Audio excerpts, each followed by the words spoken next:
Aloha, buenas tardes. How are you doing? How the devil are you? Welcome along. It's Sunday, which means we're going to be getting into some comic chat and talking Comic Cons and stuff. I'm also really curious as to whether I should start sharing these streams again to my personal stream on Facebook. Well, okay. Share this to my personal stream on Facebook so more people can see it, which would be great. Except it's not just obviously the comics people that follow me on Facebook. I've also got people from school, and I've got people who do message me shortly afterwards going, okay, what on earth was that I've just watched? What was that live stream you just did? And I get it. I understand. But you know what? It's all about spreading the word and getting as many people out there as possible. Then, of course, you read the headlines about Facebook jettisoning a load of followers and people kind of leaving the platform in droves. It's just it's a bit remarkable, isn't it? How fortunes change on a dime. Although I mean, I'm also hearing all sorts of curious talk about Facebook, about its fortunes, its favors, and what it's getting up to. So yeah, I mean, I'd be curious to know what your thoughts are about Facebook. Do you use Facebook? Do you actively watch along? I mean, there's certain pages I don't go anywhere remotely near, and I know that Caroline, the other half, is somebody who very much follows Facebook video. She kind of that's her kind of refuge at the end of the day. She kind of looks at Facebook videos and winds down of the day. For myself, that's what Reddit's for. I choose to follow a very small amount of Reddits, and I just kind of just chill out. And of English, I only use Facebook for my photos. Yeah, I'm really curious as to how, what people's thoughts are and what they actually use it for. So yeah, it'd be interesting to know what your thoughts are on Facebook, and whether I should be treating my main page as another element of what I do. Leanne D. Facebook is evil. I close my account. I get it. I totally understand. I'm just really curious as to whether I mean the Englishman in San Diego account still is something I'm particularly proud of, as is the Convention Collective. I get to share the interesting things on there, and I think if anything, I keep it very much about updates and news. And that's great. But the main page, that's a whole other ballgame. Who knows? We'll find out what Henry has to say about Facebook. We'll talk about that, perhaps. That's the thing about today's show. There's very little in the way of agenda. So we're going to have just a really cool chat, which is good. As always, if you want to dive in with any comments or questions or anything you want to talk about today, let us know, because this is all about you and your show. And of course, anything that you want to put to Henry in our conversation. I think this is going to be a fun one.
Hello there. Good evening. Welcome along to Talkin Con, a cup of tea with an Englishman in San Diego. My name's Leonard Sultana, and this is where every weekend we talk about comics, Comic Cons, and con culture, and all the stuff and nonsense we get to enjoy at those shows, which are starting to get back up and running in big, fine order. We've got a couple of great UK shows that are happening today, or this weekend, sorry. I know that we have one up in Scotland this weekend. We've got various shows that are happening in the US. We're back into the con calendar, basically. Different shows taking that different approach as to how they have their guests and their attendees. We've got those that are being very cautious, masks on, full test mandate, all of the that bejazzle. And then, of course, you've got those that are just taking things a little bit looser and a little bit more free in terms of the way that they're enforcing mandates on people. So it's a case of just the way that the con calendar is shaping out and the way that you're getting to enjoy your shows. Do let us know in the chats, what shows have you got coming up? Where are you heading? I started marking down my calendar certainly for the first two quarters of 2022. And it's looking quite busy already. Yeah, let us know what you're up to. We've got plenty of people who are joining us as well. We've got ourselves Andrew English. Hello, all from London. Hello there, Andrew. Welcome along. Leanne D is joining us. She's not joining us for too long because apparently she's got ourselves some bits and pieces to do. But it's great to have you along while you're here. And Leanne, happy birthday to you. It's been I know it's been a bit of a weird weekend for you, but wishing you all the very best, and from all of us to all of you. Yeah, Leanne, happy birthday to you. All the best. Into the Blue Mister. Hello, folks. Welcome along. Good to have you here as well. Toby Tolentino's here. Morning, Leonard. Hello. Yes, good morning. I do keep forgetting. It is morning for a lot of people. It's pitch black here in the UK and very windy indeed. Yeah, it's great to have you all here, and thank you very much indeed for joining us. Right, we're going to dive straight into today's show, to be fair, because we've got ourselves a guest, and I don't want to keep him up on it, keep him held in on a Sunday, because I know that the weekend, it's the day, it's the weekend, it's Sunday, it's the day of rest, and certainly for some artists, I know that it's just a normal day, just crack on with what they're doing. But at the end of the day, the last thing you want to be doing is held up for hours talking to a bloke in a flat cap. So tell you what we're going to do is keep it nice and brief. But it's great to welcome Henry Barajas to the building, and I know for the fact that I've probably massacred his surname. Hey, no problem. I couldn't pronounce your last name, Sultana. I'm sure you can. It's relatively simple, but it's not a common name. I get it. Yeah, don't worry. Some people. So how do I pronounce your surname? Barajas. I also have knew there was going to be a silent one in there. You can roll if you can roll your R's. It's Barajas. There you go. If you're my friends, it's bananas, Barajas. There's just so many different ways to say it that I'm. No one ever ceases to amaze me. It means playing cards in Spanish. Really? Yeah. So if you go to casinos here in America, you see pictures of my family posted. Because they're banned. Oh, okay. I'm kidding, but I get it. Yeah, I get it. For myself, I'd like to. I mean, because here in the UK, we have certainly where I live. I'm just down the road from Bradford, so we've got a large Muslim Pakistani contingent that know exactly what Sultana means, because it's a common name, certainly for the. What does it mean? Sultan is king or ruler. Sultana is the concubine or wife of king or ruler. So, yes, I'm the wife of a king or ruler. Yes, I'm fully aware of that. But no, mine the name actually it's from Malta. So it's the Mediterranean arm. That's where cool. That's where my surname comes from. Very cool. Excellent. But thank you very much indeed for joining us. It's like I said on my social media post when I was talking about this. The shows that I've had, certainly for the last couple of months or so, have been very much episodes where people have come on to talk about Comic-Cons they're promoting, or books they're just about having out, or they've got sort of projects that they're crowdfunding and they want to put a bit of spotlight on. It's just great to have the chance to just have a chat and a catch up with someone. So it's a pleasure to speak to you. I've had the misfortune of really getting my career started during a global pandemic. So the two books I put out were probably largely seen by as little people as possible. Well, I mean, the books you have had out are excellent. Thank you. I'm very proud of the work, but sure. I wish I would have got this all done a little sooner, so I could have had a proper, tour and and fun that everyone else has been afforded. So absolutely. Well, we're going to dive into all sorts of bits and pieces, especially when it comes to your background and your work. I usually start the show with 3 questions, so let's get the questions out of the way. Number 1, it is a cup of tea with an Englishman in San Diego. So I've got myself a cup of Tetley tea today. It's I usually mix it up between either Tetley or Yorkshire tea. I've got Tetley today, so I'm a fan of Yorkshire tea. Ah, yes. Who's the other one? Gail Simone took home boxes of the stuff when she came over. I always regret not doing that. Yeah, because it doesn't taste the same here. No,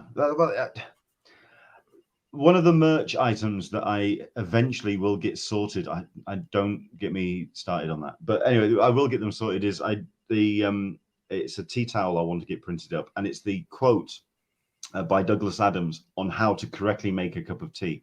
It's purely down to the way that it's steeped.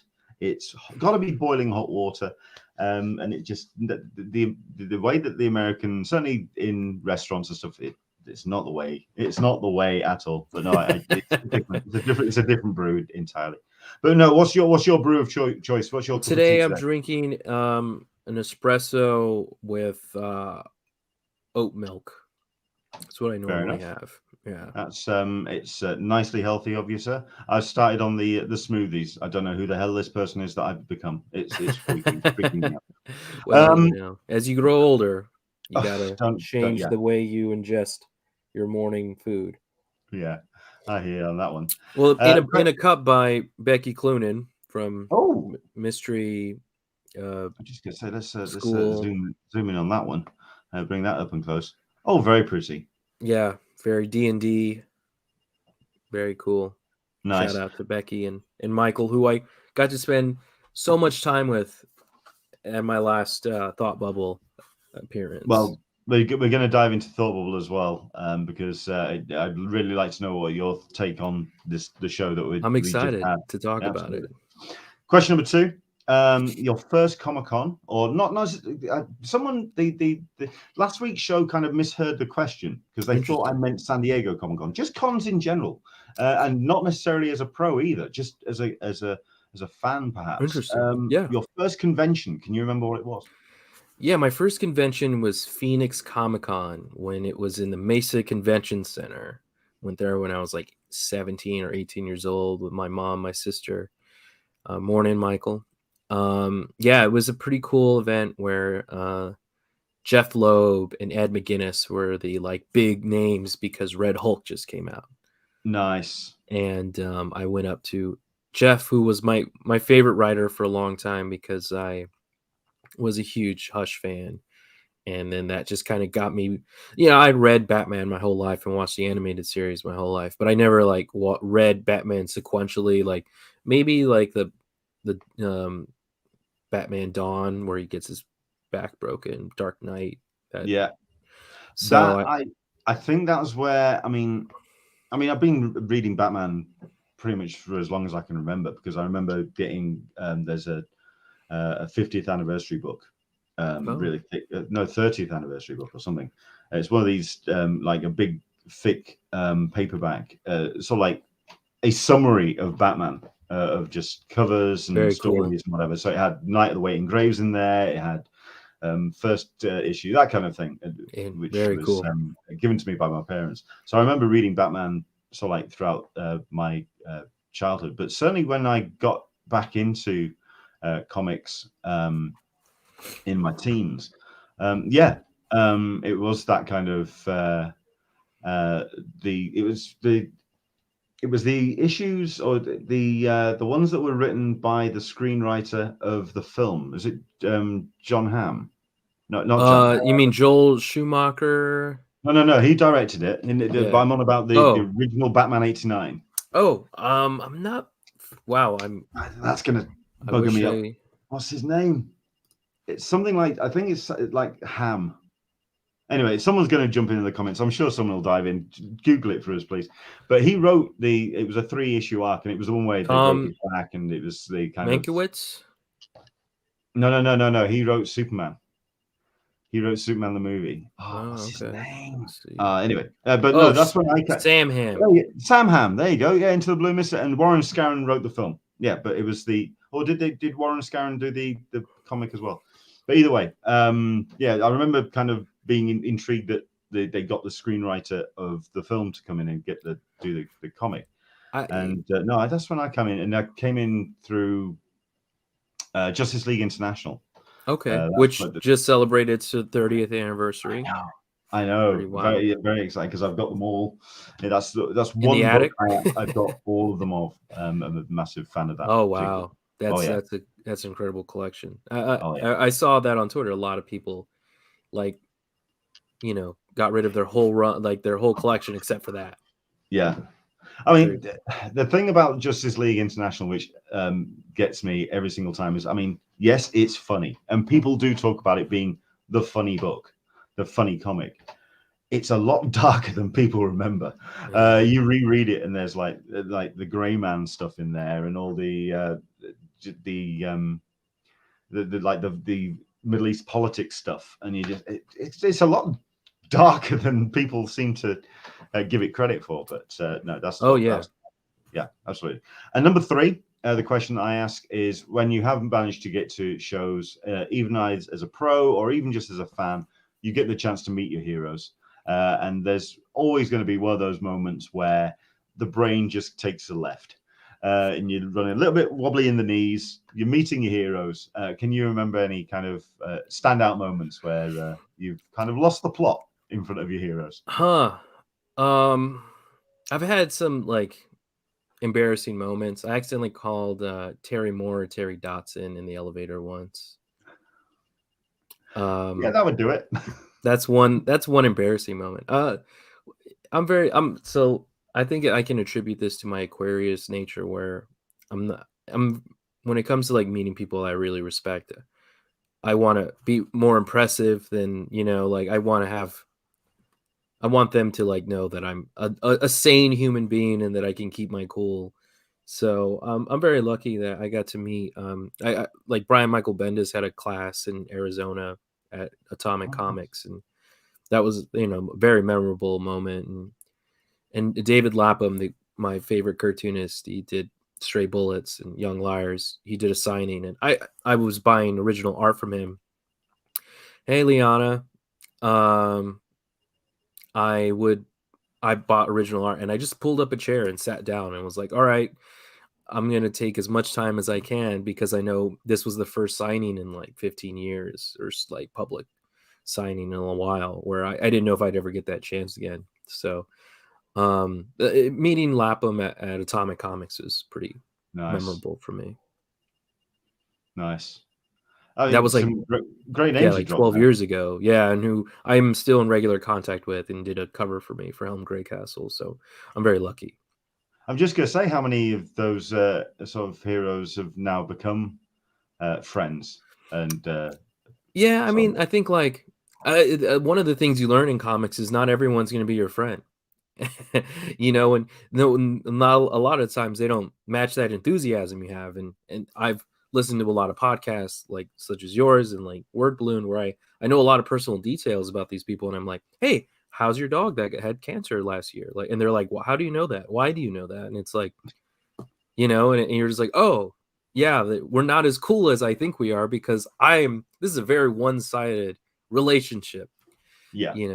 So I've managed to kind of like create my own bubble of people that I respect and can feel comfortable calling friends. But I think Lapham and Becky Cloonan, and because I've known, like, my first Comic Con, I got an autograph from Becky. Now we're like, palling around in, misty Yorkshire and going and having fish and chips, So I'm very lucky. I really want to get to know Becky more, because I've spoken to her a couple of times, like say at Thought Bubble, or I think she came over for Lakes as well, and she seems an incredibly cool person to talk to, but it seems that she has had enough people come to be to want to be her friend that she ends up being a little bit guarded, and those that she does let in, she lets all the way in. Oh, So, I think that's for anybody. I'm especially more guarded as well, where you're just like at a certain point, you just have to be a little more cautious, especially now, like who you're gonna let into your life, especially, so I think it's also just like, I think we all like meet each other in a very lucky fashion, or like we all find each other in good positive ways. And it's like playing jump rope. You just got to know when to jump in and have fun. yeah. And sometimes you trip the rope, and it's not, that wasn't your time to like be friends or whatever. I don't know. Yeah, but yeah, Michael and Becky I'm very lucky that they've accepted me in their comics womb. I think there's a couple that I do consider friends in certainly the comics industry that I just wouldn't have expected at all. I mean, John McCrae, I consider him a friend, Oh, cool. although I've met him only a couple of times, but we talk a lot, especially when he got a little ill. I tried to make myself available the best I could. Who else? I mean, there's Shelley Bond has become a bit of a friend. But I can imagine same drill. She's very open and agreeable to everybody. Tess Fowler, who's just an absolute joy. Yeah. But I think the strangest one was Thought Bubble just gone. Mike Perkins, I was introduced to on the Friday night.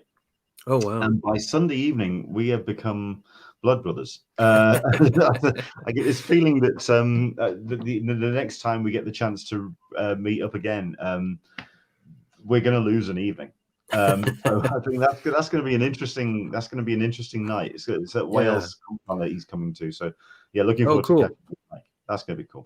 So yeah, I mean, just in case people aren't aware of you and your work, I mean, because the first time I came across your name, Henry Barajas, I still massacred it. I don't know why I tried. Don't worry. But there we go. It was when you were working for Top Cow, and I was a precocious person trying to set up this website or set up my blog and get myself kind of like connected so I could see what people were doing, so I could share the word. And that's where I first got introduced to your name. But I mean, if you want to very briefly give people a bit of a rundown of your comics history, certainly, I mean, just kind of like how you got into comics and what was your kind of your introduction to the whole thing. I mean, there's like so many ways to go about it.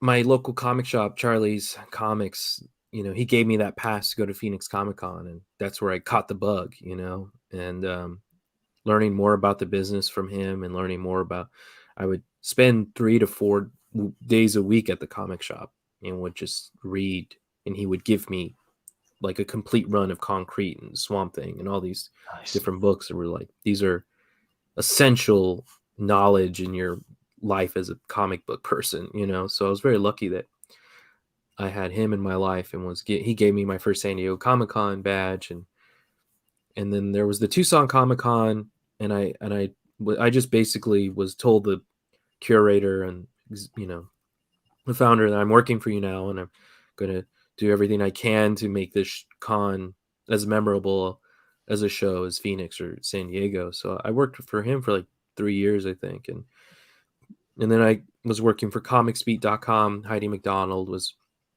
gave me my first byline in a comics website. So I was very lucky that she was kind enough to give me that, foot in the door where I would interview everyone that was doing creator own and or Kickstarter comics mainly. Yeah. So I started this thing called Kick Watcher, where I was just like featuring Kickstarter comics and interviewing Jimmy Palmiotti and Gail Simone and Greg Rucka and so many people that were in those early aughts, mid aughts. It was just like, they were all kind of like getting to a point where they were either like, they were out of DC, Marvel, and having like, you know, their big books came out late 90s, early aughts.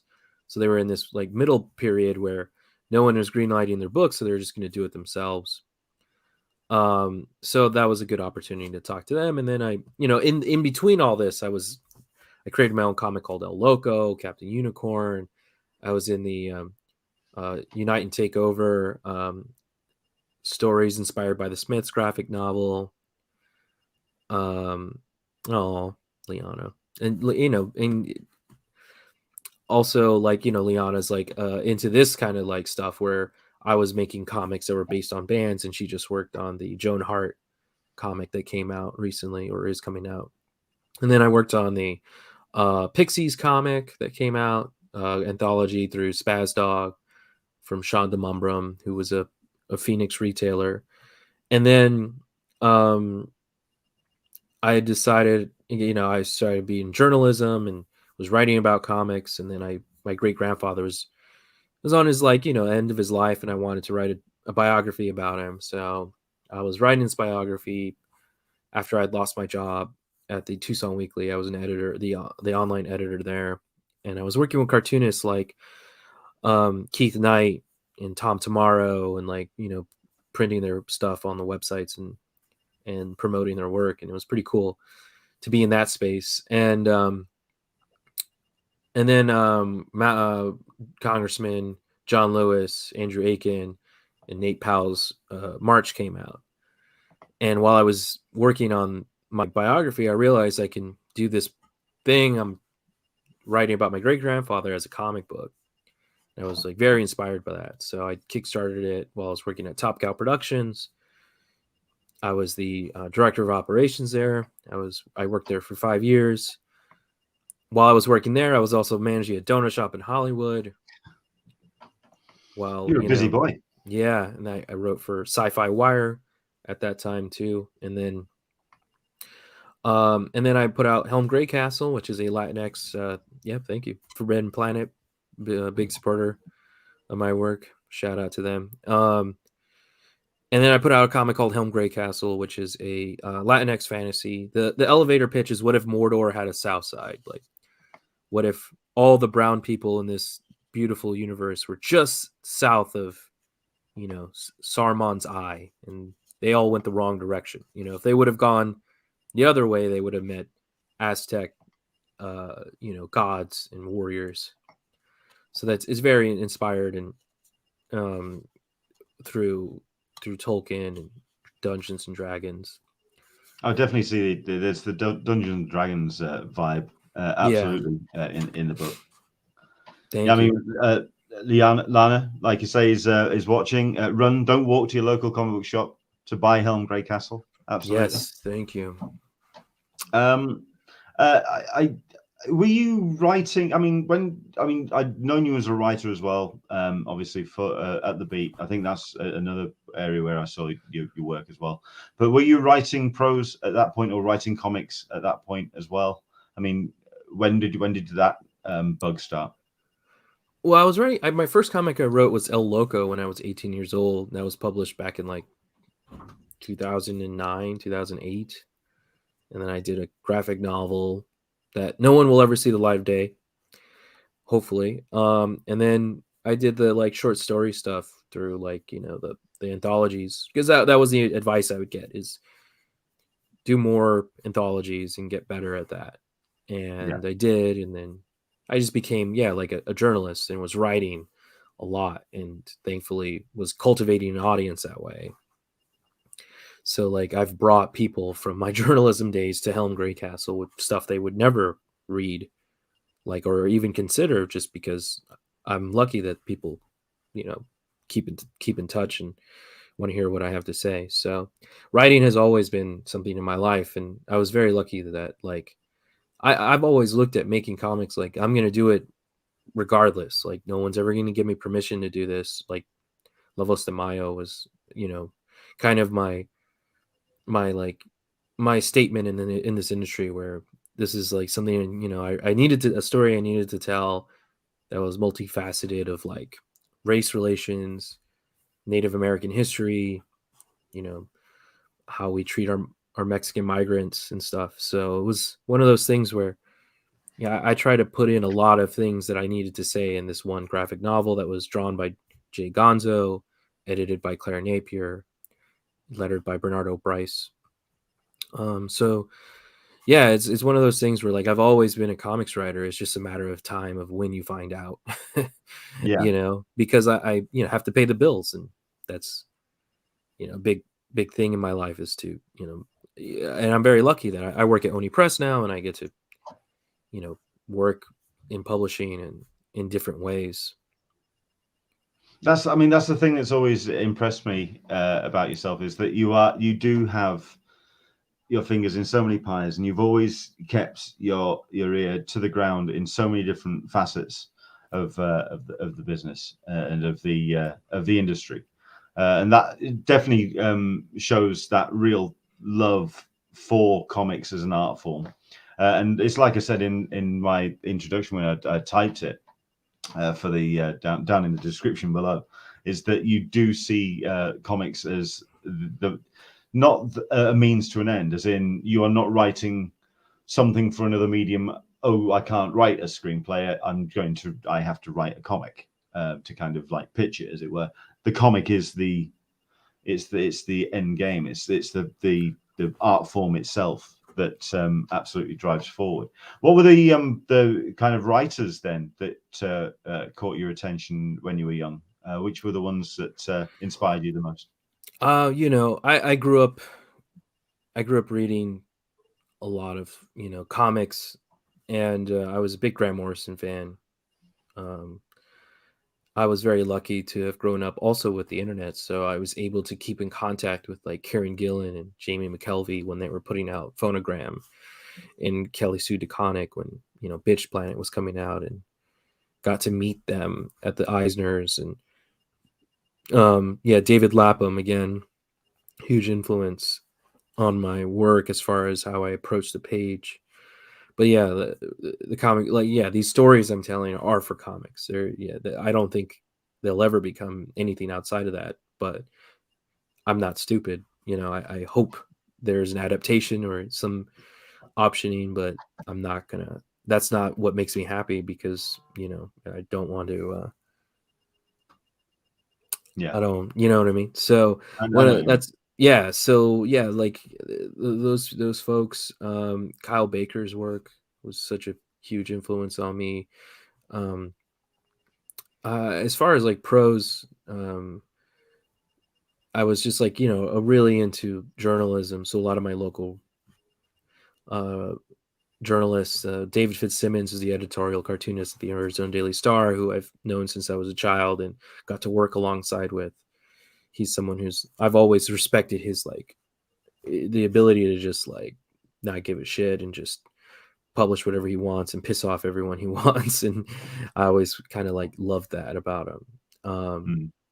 Well, I mean, the names that you rattle through there, I mean, I think the thing that kind of, well, I get from them is there's this real strong literary sense to them, that it's a real kind of craft to the storytelling, but there's a real sort of arch bent through it as well. It's a kind of a little wry. There's some real dark humor in there as well.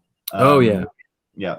Depression, dark humor. That's my. If I was a drummer, that's more where I would sit in that pocket. You know, that's my pocket there. Yeah, and hence the Pixies love. Yeah, I mean, you know, growing up, I love the Smiths. I don't like Morrissey, but I do like the band. Well, you know, yeah. So, yeah, no, I feel very lucky to have been like coming up in comics the way I did. You know. Yeah. And when it comes to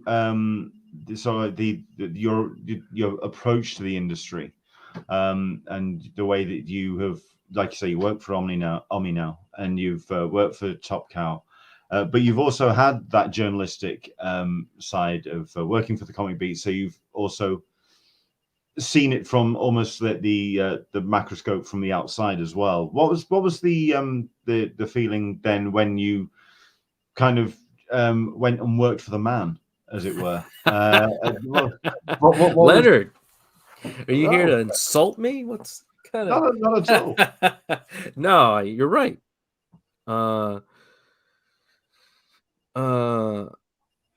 Let's see.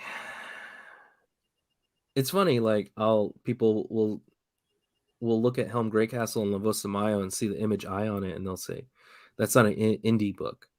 And I'm like, "Well, I paid for a lot of those books. Yeah. You know, $30,000 went into Livestreamed," and I'm just like, I like to equate it as a college kid. Like I put $30,000 into this college kid. It was like my heart and soul. And then when it left for college, it never writes or it never calls me. But you know, I've never, you know, the thing about me, Leonard, is I do what I want. Sure. And I don't clock in. I don't, you know, I'm very candid with who I'm working with, which might be a bad thing or a good thing. I don't know. But when I worked at the Arizona Daily Star, I did my work, but I also wrote stories and got to report some things. When I worked for Top Cow, you know, I was able to create some cool initiatives and get the word out there about some independent comics, and also get the word out about, you know, comics that influenced me, like by Mark Silvestri, you know, and Matt Hawkins. And then now that I'm at Oni, I'm very lucky to have like a knowledge of all of comics and publishing and writing and promoting and marketing, and being able to bring it to a different space and learn a lot. So I'm very lucky that I've always been learning and teaching and self-taught and learn, you know, just continuously building my business savvy, as well as my ability to like make comics and like learn from all that. So yeah, what I've learned is that I'm very like, there is no school, there is like no way to go to like the business school at some college and like and find a way to make a living in the business, where you're either going to like an art school or an art like and find a way to do this creatively. Do you think that's a good thing or a bad thing though? Because there does seem to be a general consensus, especially with creators, that they do feel a little marginalized and underrepresented in occasions. Certainly when it comes to page rates, when it comes to promotion. Do you think that there should be more of a sort of the business acumen taught? There should be a school. There should be, but the problem should there is, be a union for for this? I 100% think there should be a union. I 100% think there should be some way to just warn people about the practices in this industry. Because break your heart, kid. Yeah. I always tell people comics will break your heart, but also take your hairline. You know, like they will. You know, it's hey. Way ahead of you. You know, I mean, for me, it's been that's the kind of the biggest thing. And it's yeah, I think there should be some class or some book or something that people can take and like have with them. Comics is predatory. It's a bigoted, sexist industry, where a lot of the people that have been working in this industry they're like they're soaking their own pool of who's around them, and they rarely go outside of, you know, their comfort zone. Yeah, and it seemed that the comics industry was not intending to change. While there had been some spotlights thrown on some pretty predatory behavior, and not just literally predatory behavior, but also just generally craven practices in the industry. There did seem to be this kind of self-protective bubble around the industry that it didn't want to kind of change too much. And then pandemic happened. And there seemed to be this real sense that maybe this could shift the paradigm, that this could allow creators to maybe look for different avenues to get their work out. And Kickstarters and crowdfunding went through the roof as creators wanting to find new avenues to reach an audience. where do you think we are as we are coming out of? I mean, we're nowhere near there yet, but coming out of pandemic, where do you see the industry now? Do you see it wanting to kind of get back to that status quo, or do you feel that there has been an actual quantitative change? That was a big question. Holy shit. The change I'm noticing now is more comics are coming out of webtoon and webcomics. That is a very interesting change that I've noticed. A lot of comics are coming out of Kickstarter. One of the reasons why, well, YA. I mean, why? Well, but then again, why you could say YA has always been there. It's just been. Yeah. YA is an interesting beast for a lot of different reasons, but right. So for the last couple of years, it's been fantasy, and that's what I saw while I was making Helm Greycastle. Like, this is the time to do it. Why can't we have a class here to get Henry? Just lay it all out. Because I don't get paid enough, Sir Lister of Smith. I should. I mean, yeah, it would be. I need to. I will. This will happen one day. I just, yeah. But I think one of the things right now, as far as like the post-pandemic, a lot of the biggest, where the money's being made right now is in backlist. So you're going to see a lot of old titles come back because they made a lot of money. Sure. But yeah, so the next wave I'm anticipating is horror comics. And that's what retailers have been asking for. Say that that's already here as well. And yeah, you're right. Like, that's either already here or it's just going to get bigger. Yeah. Fantasy is still huge, but yeah, I mean, we're at an interesting time where people are getting 6-figure options on books, bidding wars on comics. And right now, a lot of publishers are looking for new original content. So it's an interesting time. And if you have shown that you can do this, that you have an audience, you have a chance. You know, there are some options available for you right now. But yeah, I think post pandemic we're in a weird place. And where's Oni in that? Oni's in Portland. Oh, yeah, and I'm based in Los Angeles. Yeah, I mean, so where's Oni? Because Oni for me has always been that smaller title which has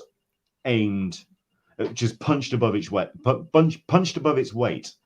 Gotten some great titles, some fantastic creators involved, but never really has not gotten the attention that I believe that those titles deserved. This has been an opportunity then for a lot of publishers to really kind of break through and make a big splash with some big titles, because there's these creatives that are coming in that have found their voice, like you say, in webcomics or in self-publishing. So where's Oni now in that kind of landscape? Well, Oni's doing something that a lot of publishers are now doing or haven't done, and that's go into the younger kids graphic novel market and growing an audience. A lot of you know, I love Image. I come from Image. I'm 30 years old. 30 years ago, people were 20. Yes, let's just remind ourselves, ladies and gents, that Henry celebrated his birthday on Monday. Yeah, so you know, I'm 33. Image just turned 33. I mean, 30. Happy birthday, Henry. Thank you. And so I'm in that perfect space for Image right now, where, you know, I'm a working person and I can afford these big hardcovers, but you have to account that 30 years ago, that audience was 20, 30. Now they're 50, 60 years old. Oni's doing a good job with developing all ages titles. and with T-Dragon, and also really leaning into the LGBTQ market with quick and easy guides to asexuality, disability, love, to, you know, a genderqueer, one of the biggest titles of last year, and that's in part of the book banning that's been happening in this country. So you have a lot of like titles aimed at younger people that will 20 years from now be in their 30s, 40s, that will remember Oni Press and remember the books that had impacts on them. So I think that's one of the biggest things that Oni is doing, that's only just going to just further the publishing brand. Sure.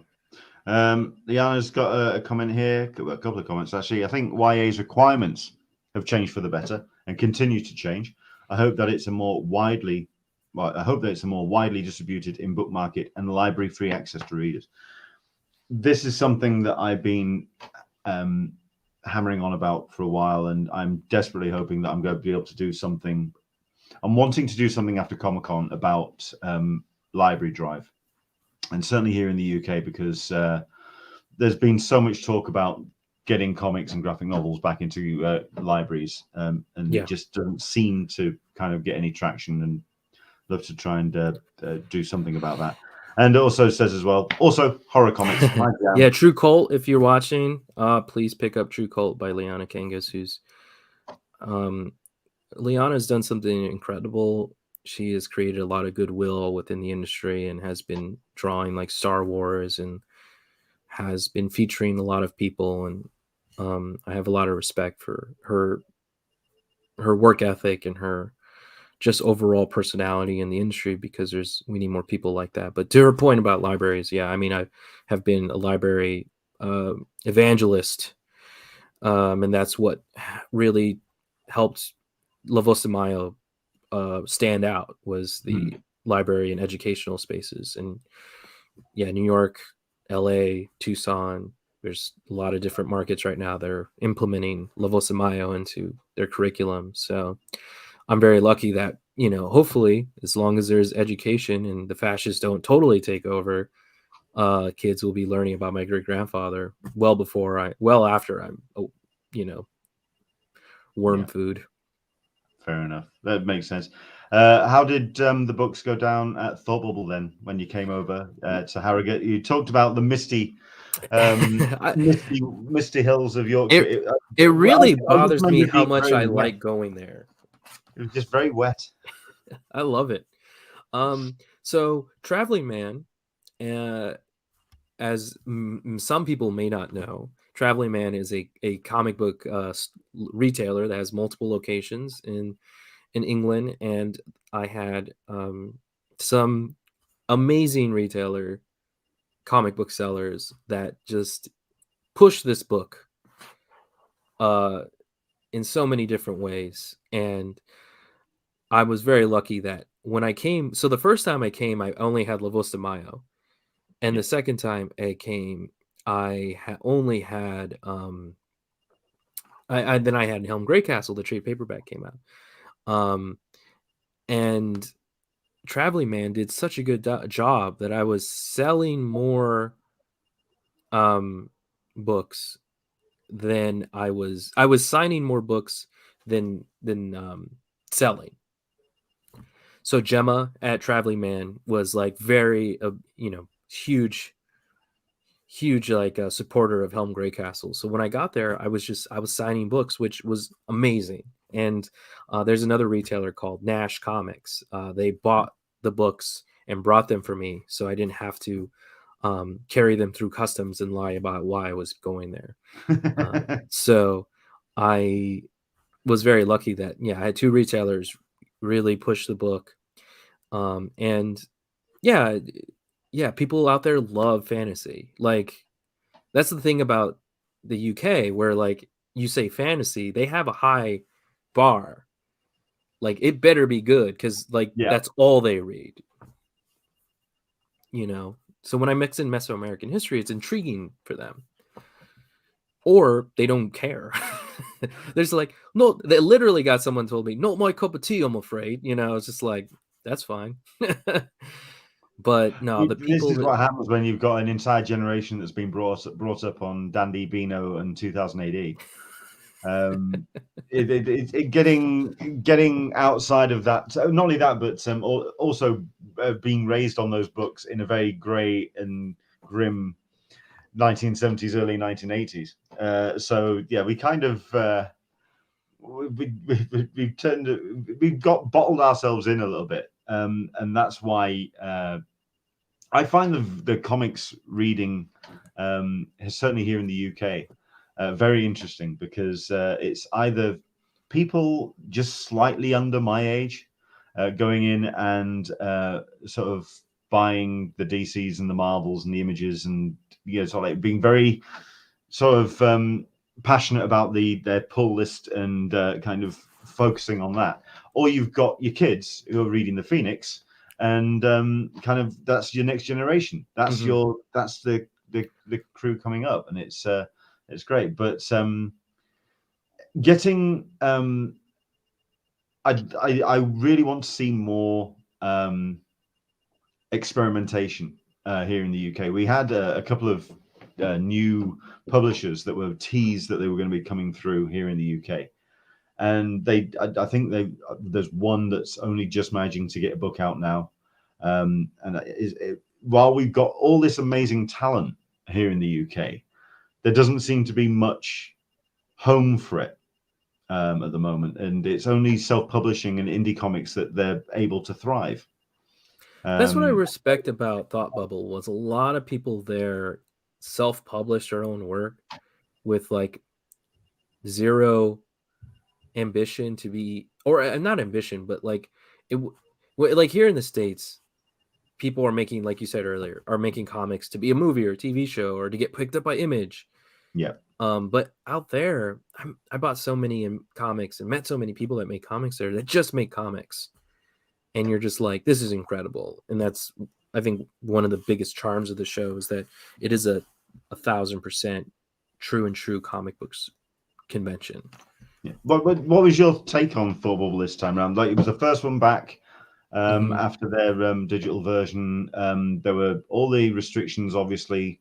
There was a fair number of the international guests that weren't able to make it across, or decided. Yeah, I mean, I was sitting next to people from New Zealand and from Ireland, and yeah, I mean, it is even though a lot of people couldn't make it from the States, mainly because it was very expensive and very time consuming and worrisome, because I was originally going to go to Dublin for a couple days and then hop over, but I didn't want to get stuck in Dublin with a false positive.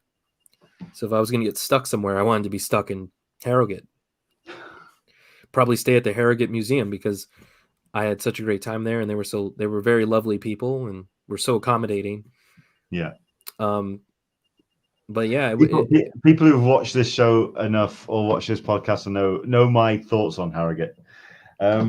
Harrogate is a nice enough town. It's got lots of money. It's very affluent, is Harrogate. But that's usually because they don't spend any money. They're very frugal. And they all go to Betty's. Oh, Betty's was amazing. Went there for the first time this year. That was incredible. I didn't get a chance to go to Betty's, but that's what everyone talked about was Betty's. Yeah, that was really I had cool. a really good I had really good food there. I didn't want to leave. No. I wanted to the water in Harrogate. The Harrogate water. We try our best to host. I mean, we've got Leanne who's asking, are you going to be at Thought Bubble this year? I'm hoping to still go. So you never know. We may have somebody who's wanting to. Well, Liana should go 1,000%. She is like a social butterfly, and everyone loves her, and she will have such a good time. I don't know if I'm going. I have not been asked to come back, which I'm very lucky that Thought Bubble was kind enough to make me a guest last year, because not a lot. San Diego Comic-Con, that's the only kind of convention that will ask me to be a guest. But yeah, like I might need to skip a year, just because doing it 3 years in a row, and I don't think I'll have anything new by then. I will have something that I'm very proud of that's hopefully getting announced soon, but it won't be enough to like cover what I need to do. But who knows? I don't know. I might just go as a fan and friend because I have so many friends there now that I want to see once a year. Well, I mean, if you need a sofa to crash on, I think there's some bodies that will help you out. Liana's asking, here's to hoping they ask you about this year. I think she's desperate to get into, just sneak in via your hand luggage. I think that's the they should ask Liana. She's fun. Solicitous Meg, I can't buy DC or Marvel anymore. There's only so many times I can read a rehash store-based Batman, a rehash story based on Batman, I'm guessing, when we have truly unique stuff coming out from smaller publishers. Agreed. Like I say, there's some incredible smaller publisher stuff. I mean, I'm trying to think what type. I think it's only Nightwing, Wonder Woman. We got a new. Yeah, we got the new. The rest of the stuff I'm reading, it's the indies. I think like right now with like the new Daredevil character, we have the new Son of Superman. We have a lot of sorry, do apologize. Yeah, we also have Batgirls. I mean, I think that right now there's a new, a push for some new stuff, and I think hopefully that resonates with younger audiences and keeps superhero comics around. But yeah, I think we all get to a certain point, especially me. I found that point when I was 18, 19 years old, where I was like, I think I'm gonna read Stray Bullets and Young Liars and like Phonogram and stuff. So I think we all find that breaking point. What is on your pull list at the moment? Right now, I just got this new book called Primos from Al Madrigal, who was on the Daily Show and Jon Stewart was the host. Yeah, so I get. Have you checked Step by Bloody Step yet? What was that? Have you checked Step by Bloody Step yet? No, who's that? Cy Spurrier. I love Cy's a great guy, an amazing writer. Well, I mean, this thing it's text free. It's a silent comic. It's all art, and it's the man likes to test himself, and he's so good. Let's see. Oh yeah, Saga. Of course, got the new Saga. I can't say what I'm working on, but a lot of Jack Kirby stuff. I found Commandy #2. I found a first printing with the Alan Moore introduction recently. How much did that rob you? It was they gave it to me for cover price. So nice. Yeah, $30. Nice. Yeah. A friend, shout out to Ash Av Comics. I don't know if you read Crisis Zone by Simon Hanselman. Not yet. Amazing book.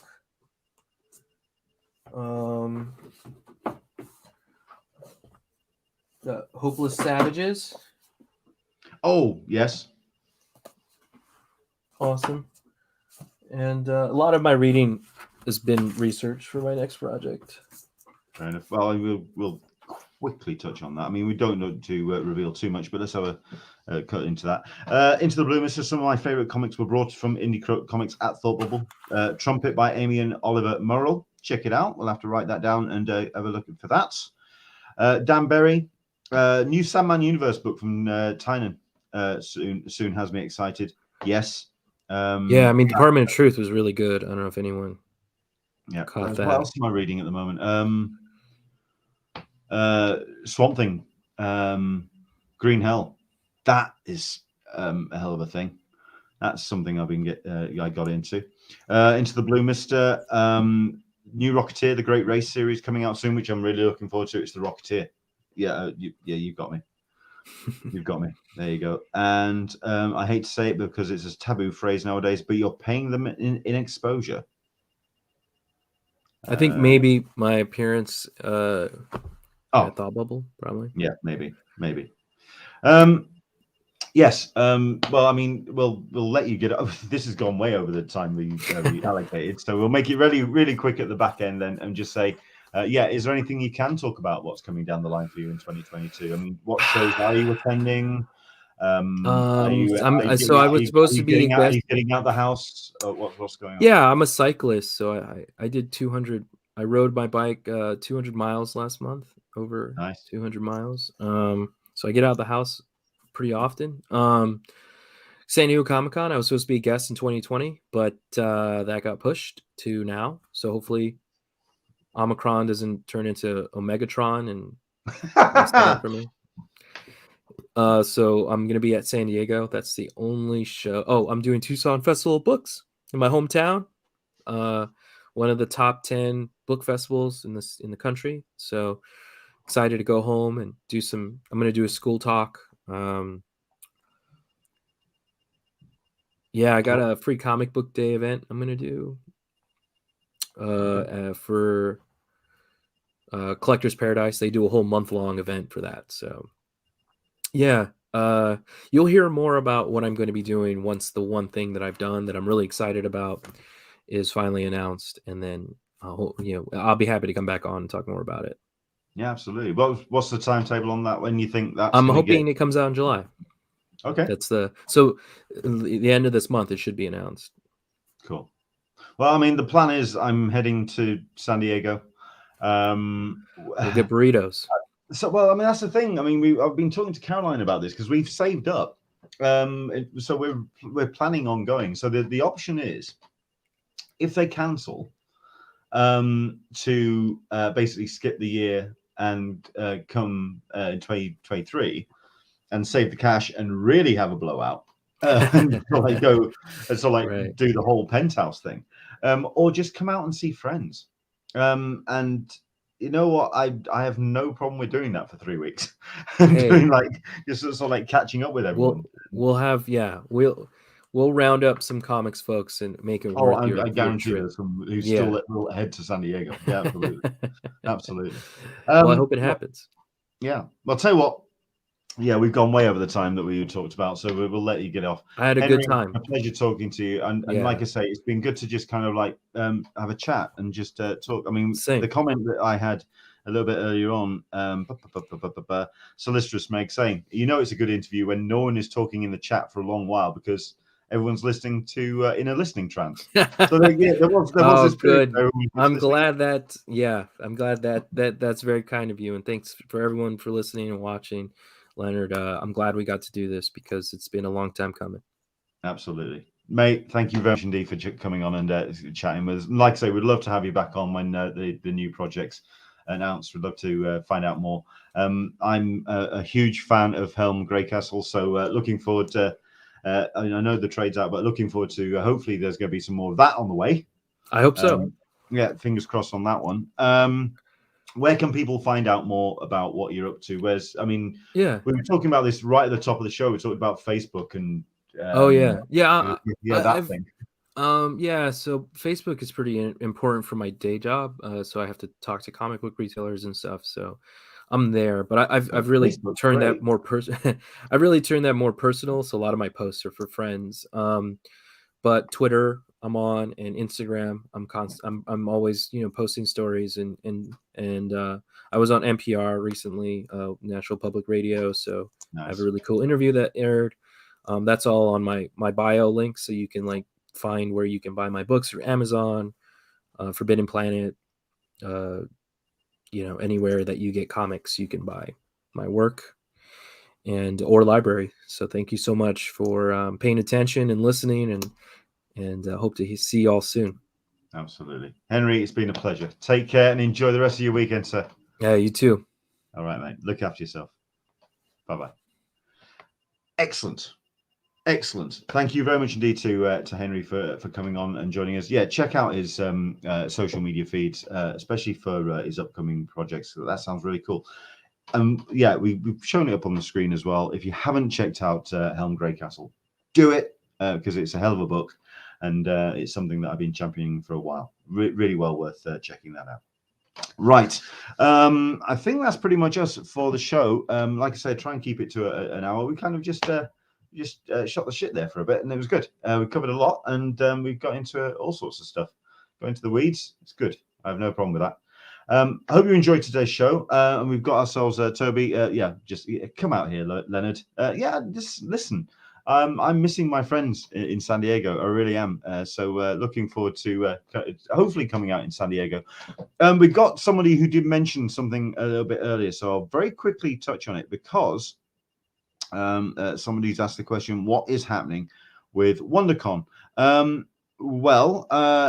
mean, let's see if I can I can't see the comment who asked. Whoever asked, thank you very much indeed for putting that forward. But yeah, WonderCon. This actually came out of something that we were talking about on the incidental episode, which I did on Wednesday, where we just talked about the future of cons and where cons were approaching their attitudes to attendees in 2022. WonderCon, by all accounts, ticket sales are imminent. Watch for social media very, very carefully because basically tickets are going to be sold pretty soon by all accounts. This has come from one of the Comic-Con International high-ups. I think they mentioned it on one of their social media feeds. The word was imminent. So yeah, while the thoughts were that we're getting very close in the window, WonderCon is barreling down the pipe, and you'd have thought that things would have been announced by now. Well, by now is right now. So yeah, just keep your eyes and ears open, because I'm guarantee you're going to get it in very quick order. You're going to get ticket sales, hotels, and the like. It's going to happen pretty damn sharpish and in a really quick window of time. So keep your eyes open for that. Speaking of other shows that are coming down the line, I wanted to bring up Wales Comic Con as well, because we've got a couple that of announcements that have come out of Wales. Considering that they've got a great guest list already. David Tennant is probably one of the big headliners in that particular one. The Evangelina Lilly, who's my perception of that particular actress has shifted in recent months or weeks, but that's a whole other political conversation. We'll leave that one alone. But she's on the way. Stephen Moyer, Bruce Campbell, Miranda Otto, etc., etc. Mark Shepard, James Masters, Summer Glau, Brian Blessed, etc. All the usual stuff and nonsense. Now, I don't think they've actually updated the website yet. No, they haven't. There's a couple of gaps there around the Lord of the Rings. The reason why I was looking for it, Dominic Monaghan has been announced yesterday. James put that up on his social media. He managed to get away from his birthday celebrations this week to very quickly get online and to let everyone know coming to 2022 Wales Comic Con. But it's Dominic Monaghan who's going to be coming to the show. So that's going to be a pretty big guest for them to get. But also, I'm keeping a close eye at the bottom end of this particular lineup, because it'd be great to get some more of this filled. Mike Perkins, Phil Winslade, Staz Johnson, John McRae, Gary Erskine, Grant Perkins, and Rich Perotta are going to be attending in the comic section. I want James to do more with the comics, please. So it'd be good to have that little lot be a little bit more advanced and evolved. So let's desperately hope that Wales Comic Con does some more with that. Understand that there's going to be some more announcements tomorrow for Bristol Comic Con, or at least the Tripwire Presents Bristol Comic Con, which is going to be taking place in September. Fingers crossed that we're going to be getting some big names coming on that particular event. I know that Joel is doing his best for getting some stuff. Dan Berry is saying, don't forget about more guests announced for San Diego Comic Fest. Has that happened recently? Who have we had, sir? Let's just bring up the Comic Fest page, and let's see who's been invited to this particular show. because yeah, it's a show that I'm a big fan of, and any way that we can kind of spread the light about the Comic Fest, which is going to be happening April 21st, 24th. We've got Peter David, who's the special guest of honor. Who's been added, sir? Is there anyone that you?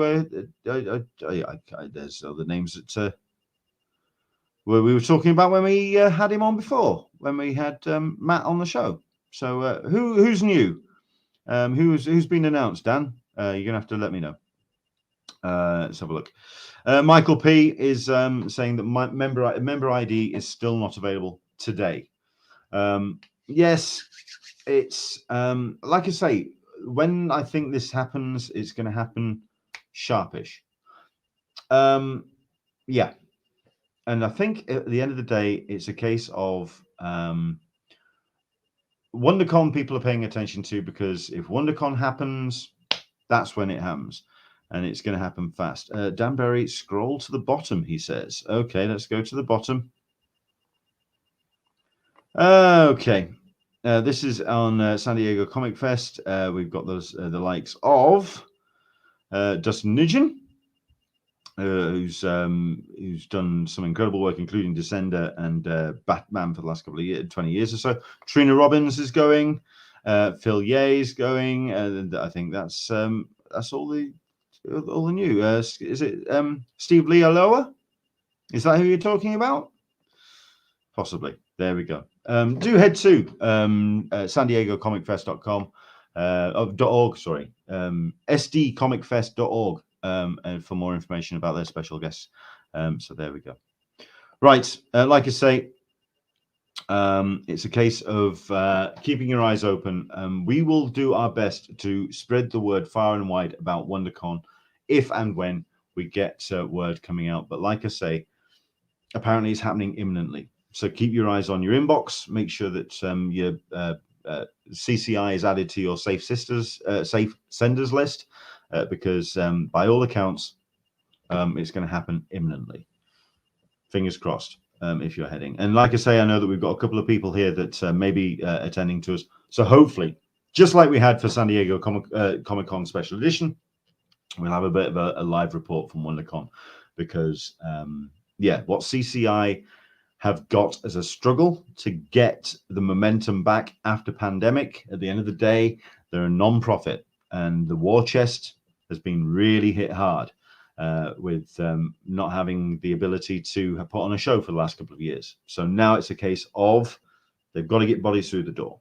Simple as. And there was part of me that actually had that kind of craven attitude to San Diego Comic-Con Special Edition, that I thought that was what the show was for. It was almost like a tax dodge. They had to kind of get it on. They had to get the show going just to kind of keep the funds bubbling. But by all accounts, the show went above and beyond that and became very much a actual thing, an actual show. So there we go. Dan Berry, also Dave Buha, and also, yeah, Into the Blue Mr. Steve Lealoa, a huge fan. Yeah, of course. There we go. Excellent stuff. So that's us. Thank you very much indeed. I hope you've enjoyed the show today. Like I say, it's been great to have Henry Honors on the show. Check out his books at his work at Oni.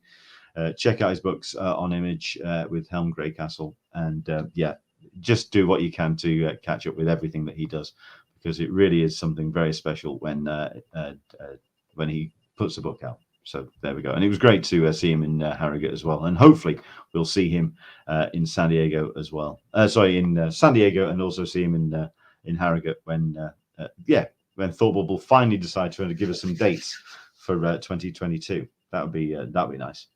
Other than that, thank you very much indeed for joining us. Back again next week, 10 a.m. Pacific, 1 p.m. Eastern, 6 p.m. GMT. And we'll let you know who the guest is in the next couple of days. We're waiting on some confirmation emails to come back to me. Fingers crossed we'll have a full name for you for the next couple of weeks at least when it comes to guests. As always, if there's anybody you want to see on the show, let us know. Drop us a line on social media, Englishman SDCC on all the major platforms, and of course, pester somebody. Let them know that this show exists. Use the hashtag CupOTSDCC or CupOTAEISD. Yeah. let people know that we're here. Let everyone know that we're live on a Sunday, and we're back again next week with another Talkin Con, a cup of tea with an Englishman in San Diego. For myself, from Henry to you, stay safe, look after you and yours, and we'll see you next Sunday. Bye-bye.